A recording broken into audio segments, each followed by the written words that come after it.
এমনি নেশা খেয়ে একটা লোক এসে এখানে রানিং অবস্থায় ওকে বারবার থামছে যে চাপতে হবে না, ও জোর করে চেপে গেছে। আরে একজনই তো, তারপরে কি হলো, ওকে হসপিটাল নিয়ে গেছে। হ্যাঁ, হয়েছিল 4:30 5টা। লেবার টেবারগুলো চলে গেল এদিক ওদিকে না। মালিক বাড়িতে, আমি ম্যানেজার আছি, আমি ম্যানেজার, দেখাশোনা আমি লোক, দেখাশোনার লোক। মালদার। বয়স হবে 35-এর মতো। ছেলে এখন হসপিটালে আছে।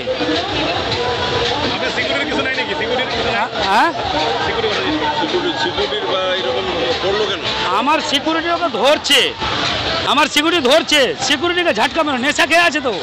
আপোনালোকক মই অনুৰোধ কৰিছোঁ, আপোনালোকে সন্ধিয়া আহিবচোন, আহি আজিৰ নপ্ৰজন্মক সুধিবচোন যে এইখন মেলা কিহৰ কাৰণে হয়। আজি মেলা নপ্ৰজন্মৰ 90% নপ্ৰজন্মই ক'ব নোৱাৰে এই মেলাখনৰ ইতিহাস কি আছে। গতিকে আপোনালোকৰ মাধ্যমত মই ধুবুৰী মেলা কমিটিৰ যিবোৰ মান্যগণ্য ব্যক্তিসকল আছে তেওঁলোকক মই মানে জনাব বিচাৰিছোঁ, তেওঁলোক অনুৰোধ কৰিছোঁ, তেওঁলোকে এখন এই মেলাৰ ইতিহাসৰ ছবিনিয়ৰ কিয় নোলায় প্ৰতি বছৰে বছৰে। নপ্ৰজন্মক তেওঁলোকে কি দিব, ইয়াৰ ইতিহাস কি, আজিৰ নপ্ৰজন্মক সুধিবচোন, তেওঁলোকে ক'ব পাৰে নেকি। আকৌ এটা কথা কৈছোঁ, আপোনালোকৰ মাধ্যমত আপোনালোকে ভালকৈ প্ৰশাসনৰ লগত চাওক যাতে দুনাই এনেকুৱা দুৰ্ঘটনা নহয়।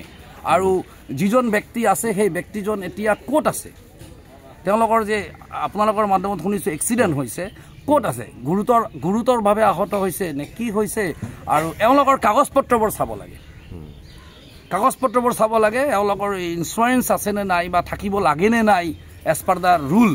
যিখনৰ পৰা পৰি গৈছে তাতে কোনো ধৰণৰ ইয়াৰে নিয়মাৱলী লেখা নাই। আকৌ নাই, ইয়াতে কোনো ধৰণৰ নিয়মাৱলীত লিখা নাথাকে যে ইয়াতে আহি যদি কাৰোবাৰ দুৰ্ঘটনা হয় তেওঁলোকৰ নিজাববীয়া দায়িত্ব, তেনেকুৱা ধৰণৰ নাই।